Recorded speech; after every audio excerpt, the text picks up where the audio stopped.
पाहूया महत्त्वाची मोठी बातमी समोर येते। नाशिक आणि रायगडच्या पालकमंत्री पदाचा तिढा अजून कायम आहे। या पार्श्वभूमीवर उपमुख्यमंत्री एकनाथ शिंदे, अजित पवार, मुख्यमंत्री देवेंद्र फडणवीसांची भेट घेण्याची शक्यता आहे। नाशिकच्या पालकमंत्री पदासाठी अजित पवारांची राष्ट्रवादी तर रायगडच्या पालकमंत्री पदासाठी आमदार भरत गोगावले आग्रही आहेत। गिरीश महाजनांना नाशिकचं पालकमंत्री पद तर अदिती तटकरेंना रायगडचं पालकमंत्री पद दिलं होतं, मात्र आता या पालकमंत्री पदाला स्थगितीही देण्यात आलेली होती। हा संपूर्ण वाद आता विकोपाला पोहोचलेला आहे। तिढा कधी सुटणार हा प्रश्न राज्याच्या जनतेला पडलाय।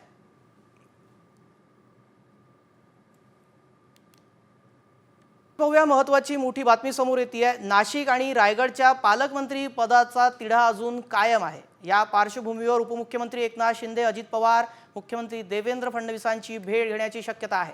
नाशिकच्या पालकमंत्री पदासाठी अजित पवारांची राष्ट्रवादी तर रायगडच्या पालकमंत्री पदासाठी आमदार भरत गोगावले आग्रही आहेत।